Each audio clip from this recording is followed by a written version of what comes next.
신문에서 본 그 내용인데요. 고등학생 10명 중 6명이 수학 공부를 포기한 수포자라고 합니다. 초등학생은 36.5%, 중학생은 46.2%, 고등학생은 59.7%. 이 포기자들이 갈수록 늘어난다고 합니다. 여러분, 요즘은 3포 세대라고 하더군요.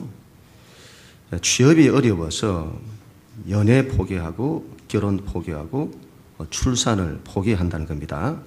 5포 세대라고도 하더군요. 연애, 결혼, 출산, 그리고 내 집 마련, 또 대인 관계를 포기한다는 겁니다.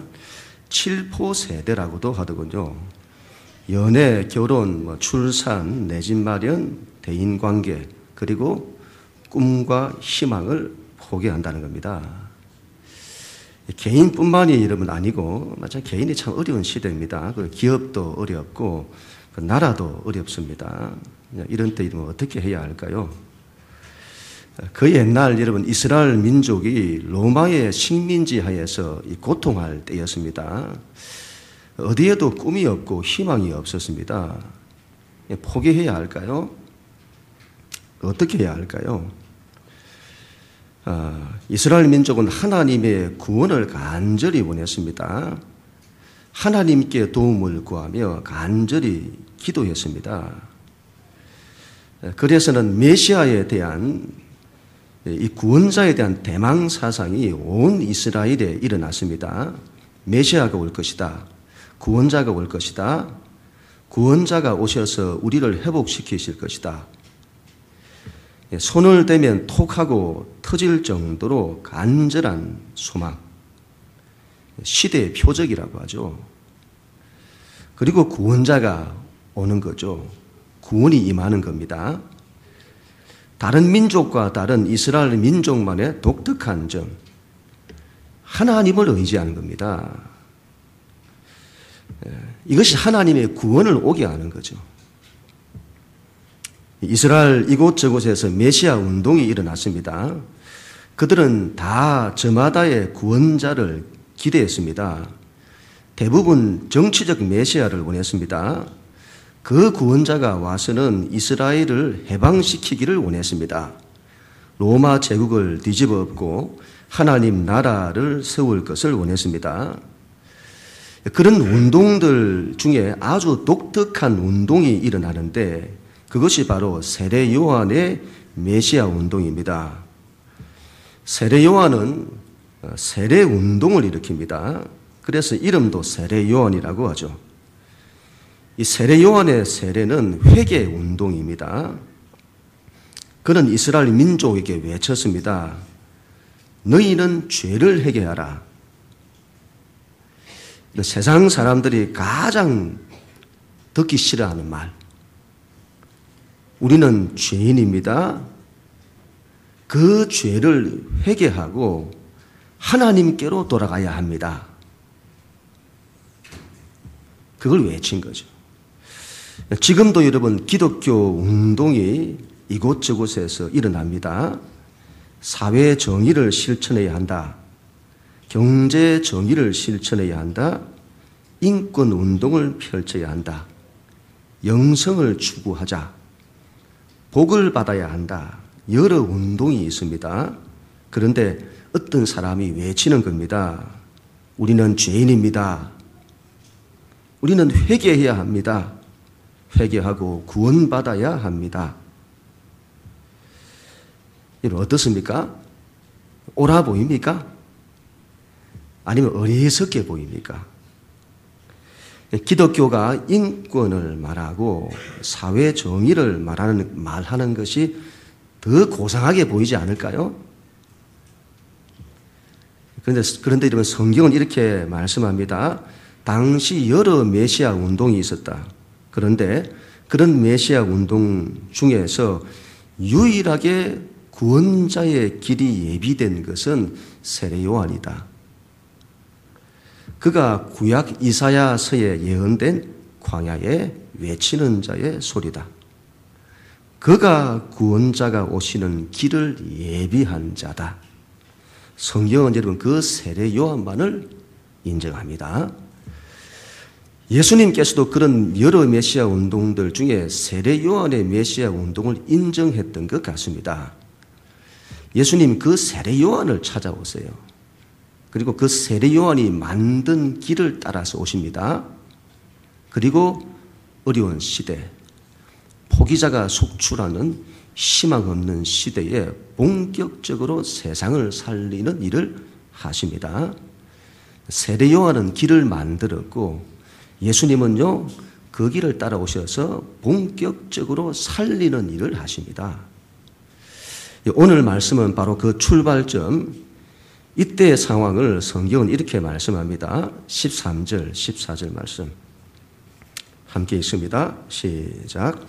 이때 예수께서 갈릴리로부터 요단강에 이르러 요한에게 세례를 받으려 하시니 요한이 말려 이르되 내가 당신에게 세례를 받아야 할 터인데 당신이 내게로 오시나이까. 아멘. 당시 이름은 세례 요한은 요단강에서 사람들에게 물 세례를 주었습니다. 그때 예수님께서는 북쪽 갈릴리 지방에 계셨는데 요단강에서 세례를 베풀고 있는 요한을 찾아 먼 길을 가시는 겁니다. 그런데 예수님의 이런 모습은 상당히 이상한 겁니다. 왜냐하면 당시 세례 요한의 세례는 회개의 세례입니다. 죄를 회개하는 세례죠. 죄를 지은 사람들, 큰 죄를 지어서 좌절하고 절망하는 사람들, 또 크고 작은 죄로 인해서 양심의 죄책감에 시달리는 사람들이 나와서는 회개하고 세례를 받는 겁니다. 그런데 예수님 그 자리로 가시는 거죠. 우리 예수님 뭐 회개해야 할 무슨 죄가 있었을까요? 그렇지 않다면 여러분 왜 가셨을까요? 예수님에게는 죄가 없으십니다. 하나님을 얼마나 사랑하시는데요. 하나님을 얼마나 믿으시는데요. 그 본체가 하나님이십니다. 예수님께서는 회개해야 할 죄도 없으시고 죄책감도 없으십니다. 그런데 세례를 받으시려는 겁니다. 죄인들처럼. 그래서 여러분 세례 요한도 말리는 거죠. 어떻게 죄인들처럼 회개의 세례를 받으시려고 하십니까?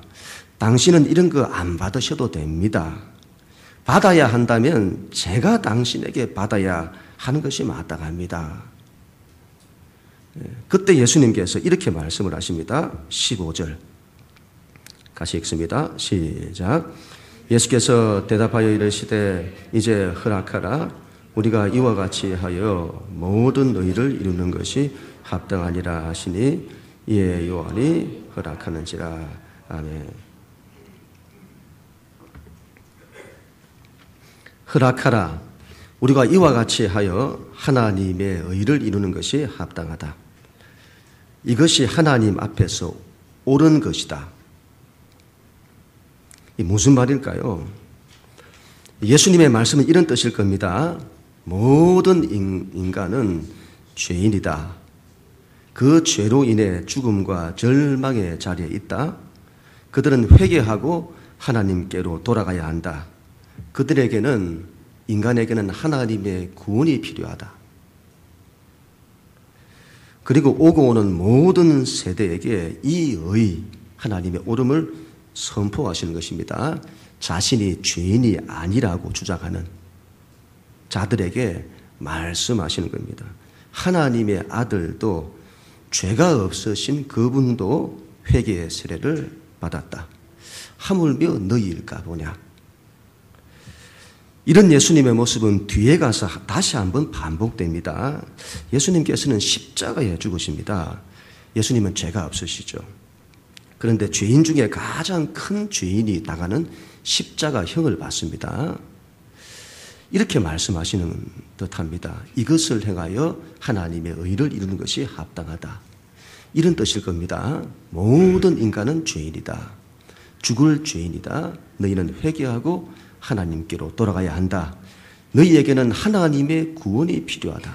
그리고 오고 오는 모든 세대에게 선포하시는 겁니다. 자신이 죽을 죄인이 아니라고 주장하는 자들에게 말씀하시는 겁니다. 죄 없는 하나님의 아들이 너희를 대신하여 죽을 정도로 너희는 죄인이다. 그리고 이러면, 그래서 예수님께서는 이 세례 요한이 닦아 놓은 길, 물 세례가 상징하는 것, 뭘 상징하죠? 죄인이 회개하여 하나님께로 돌아가는 것, 죄와 절망 가운데서 세상을, 인간을 구원하는 것, 예수님 그 일을 하시겠다는 겁니다. 본격적으로 예수님이 하나님의 일을 하시려는 겁니다. 그래서 세례 요한을 찾아오신 겁니다. 세례를 받기 위해 줄을 선 사람들은 죄를 가진 사람들입니다. 내가 왜 그 줄에 서야 합니까? 내가 왜 그걸 해야 합니까? 그런데 예수님께서는 그 줄을 서십니다. 다른 사람이 뭐라고 하겠습니까? 저 사람은 무슨 죄를 지었을까? 그런데 우리 예수님 부담스러울 그 일을 하십니다. 하나님의 사람은 그래야 합니다. 예수님처럼 그래야 합니다. 내가 하고 싶은 것만 하겠다는 사람이 있습니다. 그건 아닌 겁니다, 여러분. 요즘 그 인사이드 아웃이라고 하는 이 애니메이션 영화가 인기라고 합니다. 지난주일에 우리 중고등부 학생들이 봤는데 본 학생들이 너무 좋았다고 하더군요. 우리 안에 있는 여러 감정들을 의인화해서 만든 영화라고 합니다. 우리 안에 여러 감정들이 있죠. 특별히 기쁨이, 슬픔이, 버럭이, 또 까칠이, 소심이, 이 5가지 감정이 얘기를 풀어간다고 합니다. 신문에 난 이 영화에 관련된 기사를 보니까 사춘기 때에는 이 뇌가 골고루 성숙이 안 되고 이 버럭 화내는 거 있죠. 버럭이와 까칠이, 소심이가 살고 있는 뇌가 발달해서는 이게 살고 있는 뇌가 있다는 거죠. 이게 발달을 해서는 감정과 본능에 민감한, 그래서 쉽게 흥분하고 좌절하고 별 생각 없이 던진 말에도 화를 내거나 운다고 합니다. 성장하는 과정이라고 합니다. 성장하는 과정. 좋은 말로 그렇게 말하는 거고, 다르게 말하면요, 아직 때가 안 됐다. 좀 더 성숙해야 한다는 겁니다. 그런 성격으로 사회에 나가면요, 골치가 아프다 이 말이죠. 그래서 학교에서 더 배우라고 하는가 봅니다. 사춘기의 아이들에게 제일 많이 듣는 말 중 하나가 이걸 겁니다. 무슨 상관이야? 내 마음이야. 내가 하고 싶은 대로 할 거야. 저만 듣나요? 이런 상태는 아직 하나님의 일을 감당할 때가 아니다. 좀 더 성숙해야 합니다. 우리 신앙은 신앙의 사춘기를 벗어나야 합니다. 하나님의 일은 내가 하고 싶은 것만 하는 것이 아니라 내가 원하지 않더라도 하나님이 원하시면 그 일을 순종하는 것입니다. 이 능력을 키워야 합니다.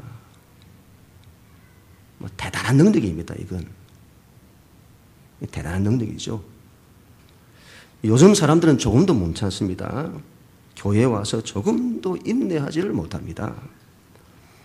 학원 우리 학생들이 있는데, 학생들은 학원에 가서는 1시간, 2시간도 견디는데 교회에서는 1시간도 못 견딥니다. 예전에 제가 태권도 학원을 보니까 이 아이들이, 조그만 아이들이 정신통일을 하더군요. 10분, 20분을 아무것도 안 하고 정신통일만. 근데 교회에서는요, 하나님의 말씀 묵상이라면 1분도 못합니다. 요즘은 재미없게 하는 것이 죄라고 하더군요. 교회 책임이 큽니다. 그러나 여러분, 좀 견딜 수 있는 것, 하기 싫어도 할 수 있는 것, 그런 것 좀 키워야 하지 않을까요? 이건 대단한 능력입니다, 여러분. 하기 싫어도 참을 줄 아는 것, 대단한 능력입니다. 지난해는 수요일 저녁인가요? 저녁에 기도를 하는데 하나님의 뜻을 막 그때 구하고 있었습니다. 하나님, 이렇게 제가 하나님 이름을 하나님 부르면서 하나님 했더니 저 창문 밖으로 이런 목소리가 들리는 겁니다. 찹쌀떡. 다시 마음을 받았던 거 하나님 했더니 또 찹쌀떡. 어제는 제가 기도를 하는데 하나님 이렇게 했더니 저 바다에 누워 외로운 물새 될까? 막 들러오는 거죠. 어떻게 해야 될까 여러분? 참고 하는 거죠. 뭐 다른 거 있습니까? 참고 하는 거죠.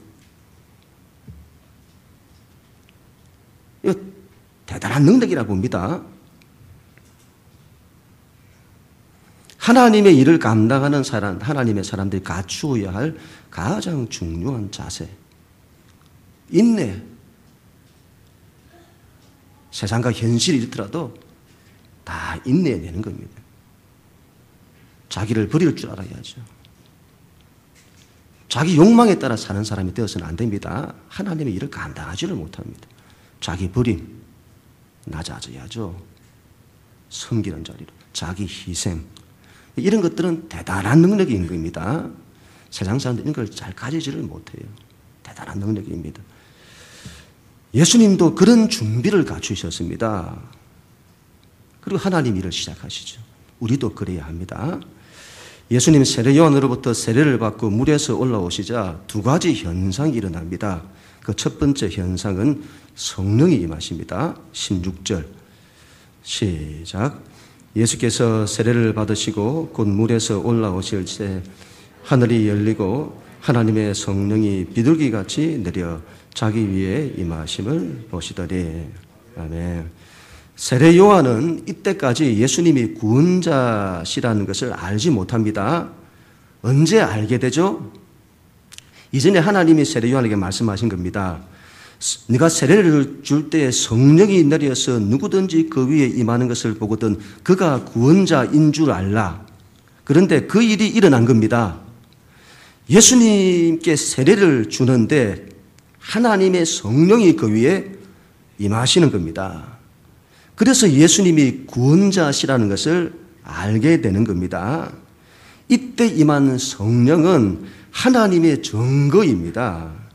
예수님이 구원자시라는 증거, 세례 요한이 증거하는 것보다 더 확실한 증거, 성령의 증거. 성령은 예수님이 구원자시라는 하나님의 증거인 동시에 하나님의 능력입니다. 이제 하나님께서는 예수님을 통해 본격적인 하나님의 일을 시작하시려고 합니다. 하나님은 그 일을 위해 예수님께 하나님의 능력을 부으십니다. 이런 잘 이해를 해야 합니다. 세상을 구원하는 일은 하나님의 아들이신 예수님만이 하십니다. 그러나 예수님이 하실 수 없습니다. 예수님께 성령의 권능이 부어질 때만 하실 수 있습니다. 성령이 임하시고 난 이후 예수님은 전혀 새로운 분이 되십니다. 구원자가 됐어요. 본격적인.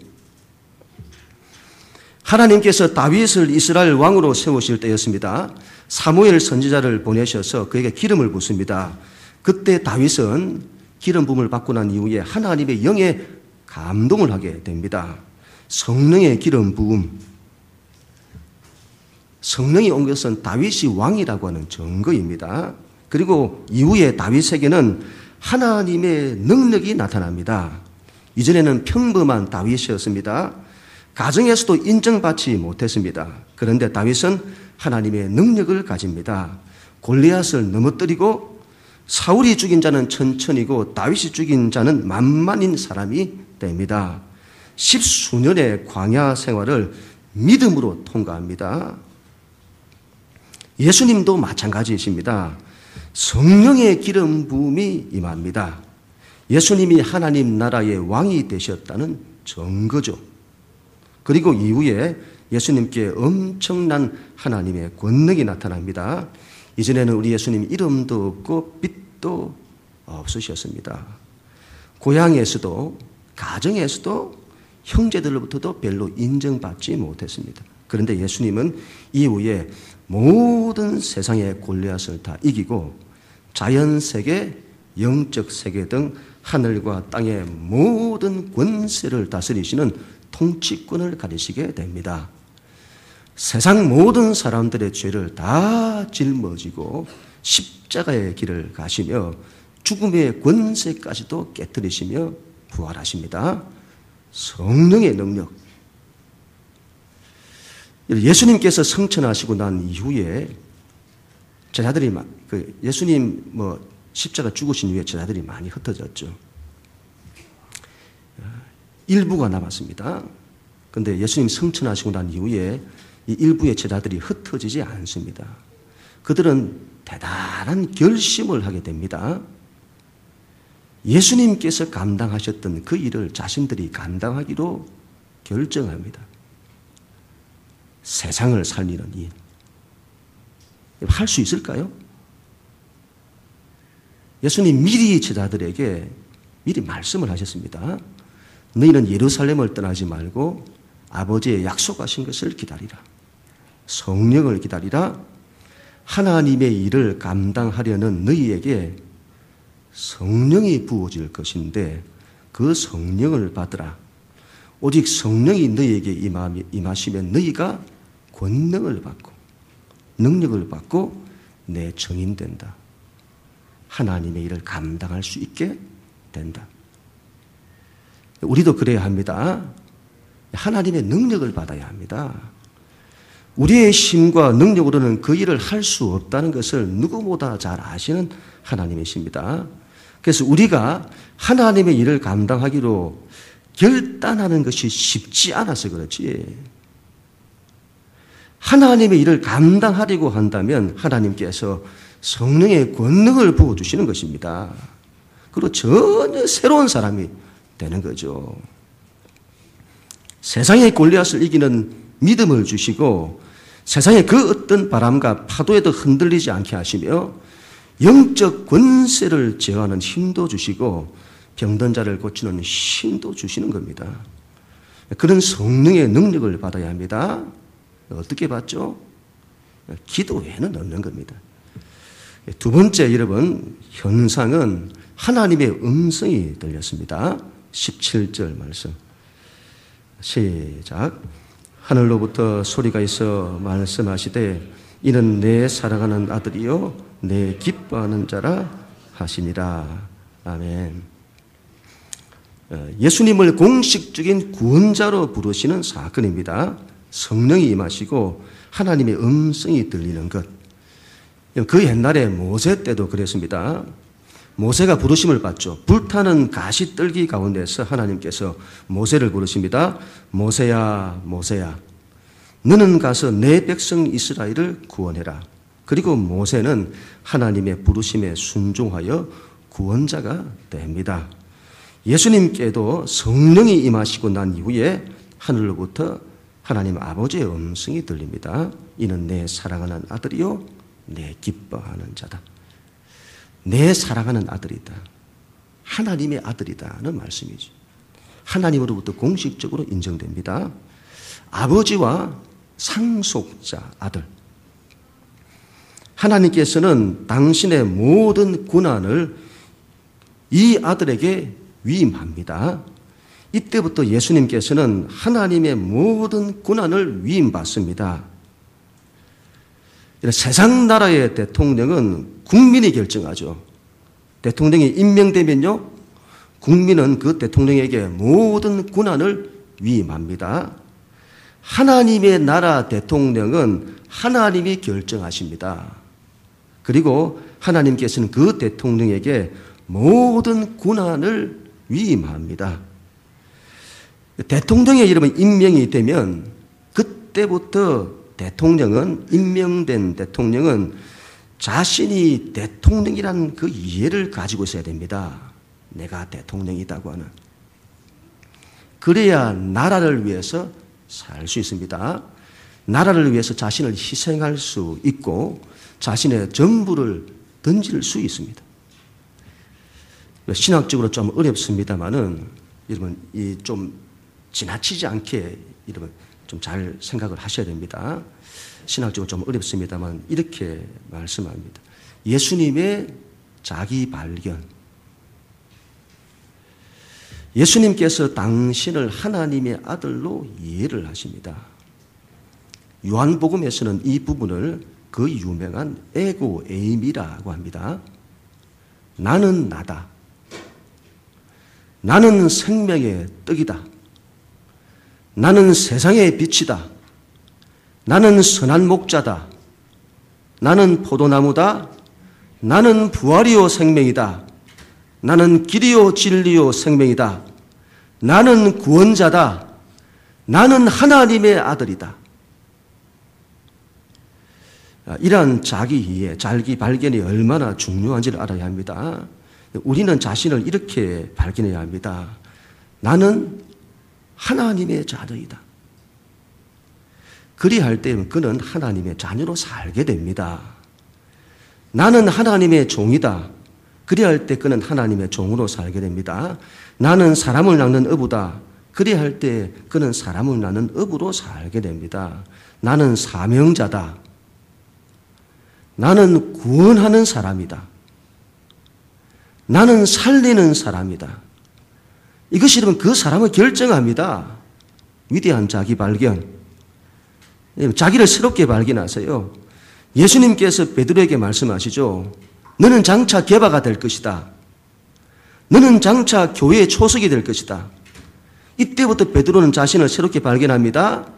나는 게바라. 나는 반석이라. 나는 교회 초석이라.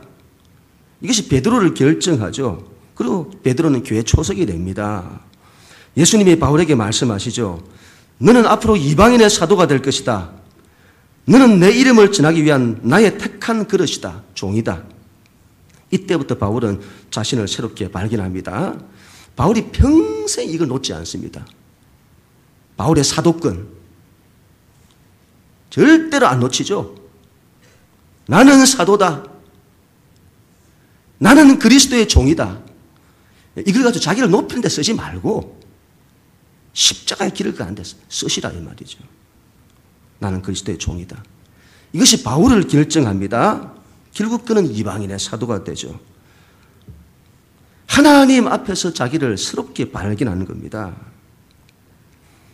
어떤 목사님 설교에서 이런 제가 예화를 들었습니다. 저 인터넷에 확인을 해보니까 그게 맞는지 확인을 해보니까 이 점프 개미라는 종이더군요.